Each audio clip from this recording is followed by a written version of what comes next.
Kali ini gue bakal share menu makan selama Ramadan, dan ini cocok buat kalian yang sedang menjalani diet selama bulan Ramadan. Yang pasti tetap bikin kalian kenyang dan rasanya pun juga enak. Dan kapan gue bisa latihannya? Semua akan gue jabarin di video kali ini. Let's check it out.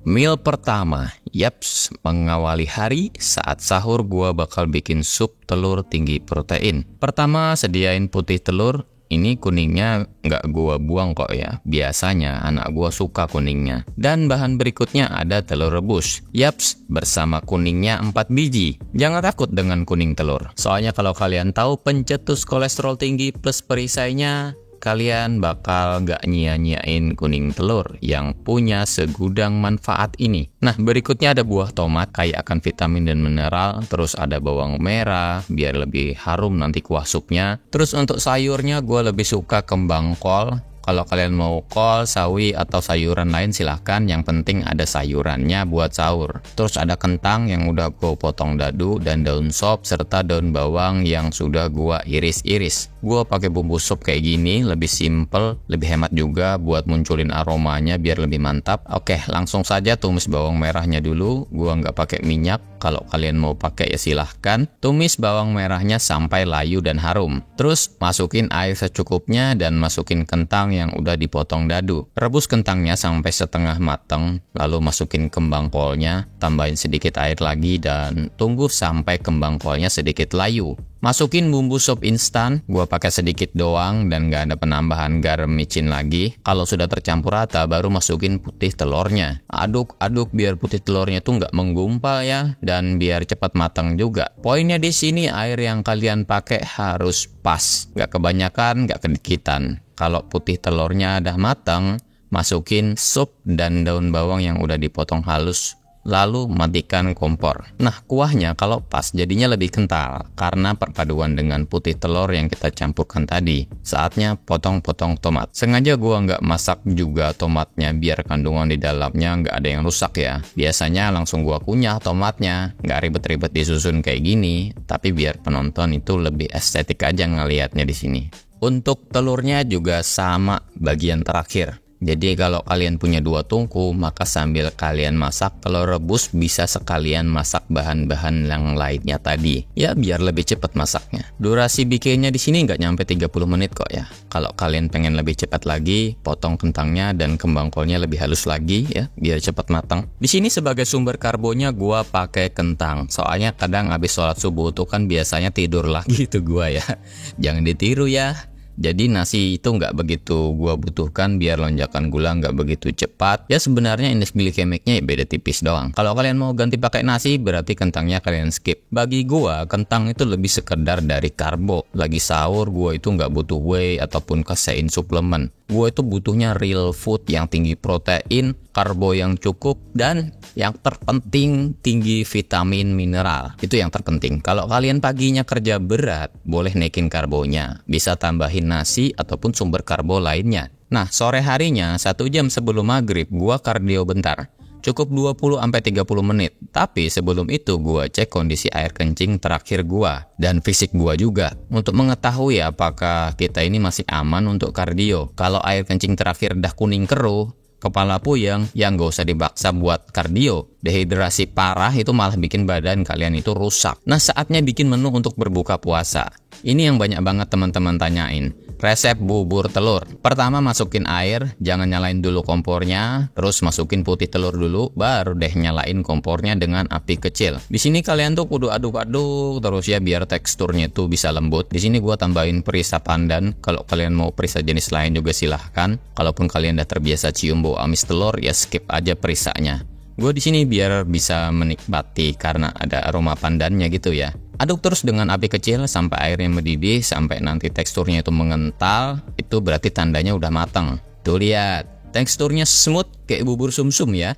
Nah, ini kita diamin dulu sampai dingin. Kalau udah dingin, barulah masukin 1 scoop whey protein. Gua pakainya di sini isolate rasa vanilla. Kalau rasa coklat ya ketutup dong ya warna cerah perisa pandannya tadi. Aduk sampai semua tercampur rata. Di sini teksturnya setelah dicampur whey itu bakal jadi lebih lembut lagi loh. Untuk sumber karbonya dan gulanya gua pakai 1 buah pisang. Kalau kalian ganti dengan kurma atau buah-buahan yang lain, silahkan.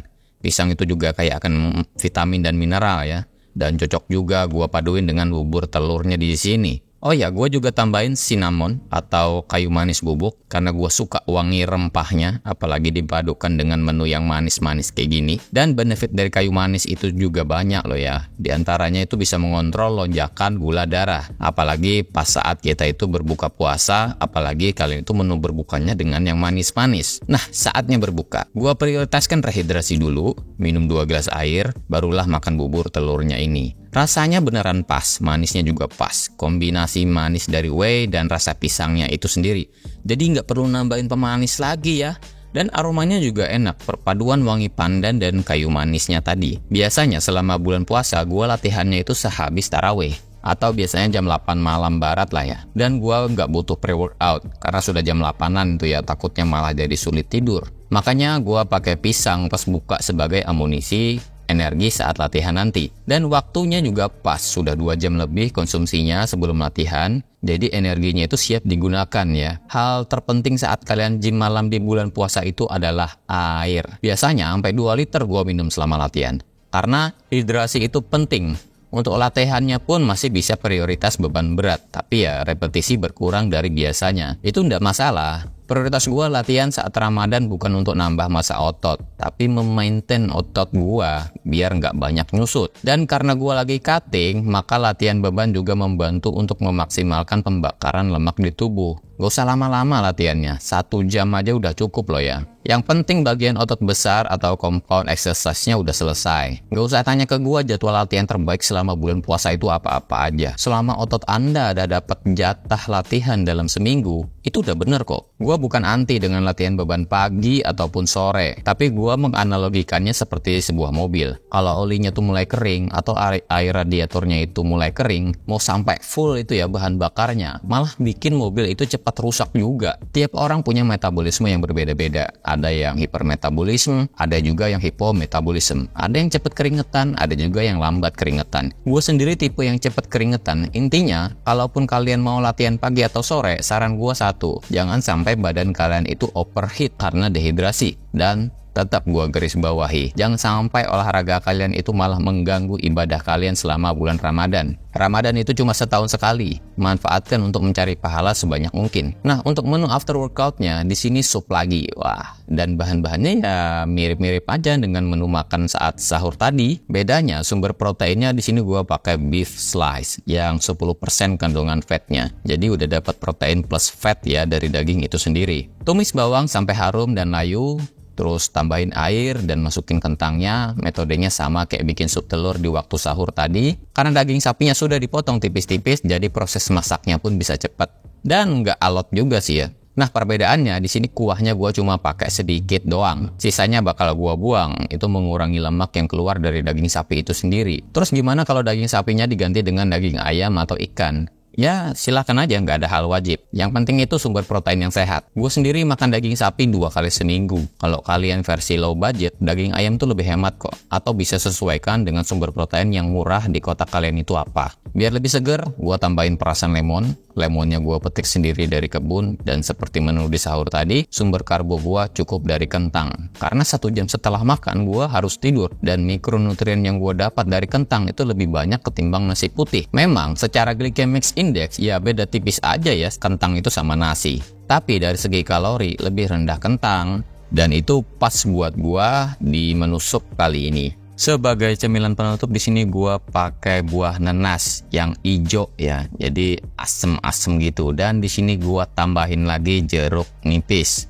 Jadi biar lebih fresh ya di lidah. Tenang, selama bulan puasa gue tetap ada makan nasi kok ya. Soalnya ngikut dengan lauknya apa dan ngikut dengan jadwal latihannya. Kalau lagi latihan back atau kaki, biasanya gue naikin kalori dan karbonya. Semoga video ini bisa membantu untuk kalian yang sedang berdiet selama bulan puasa. Tetap prioritaskan ibadah ya. Dan harus tahan godaan gorengan, makanan atau minuman manis dan hidangan tinggi kalori lainnya. Karena ada berbagai alasan kenapa umat Islam harus berpuasa. Di antaranya melatih kesabaran, jangan sampai kita berbuka dengan hawa nafsu, makan dengan banyak sampai kenyang dan lupa akan hakikat puasa itu sendiri. Sampai jumpa di video berikutnya. Bye.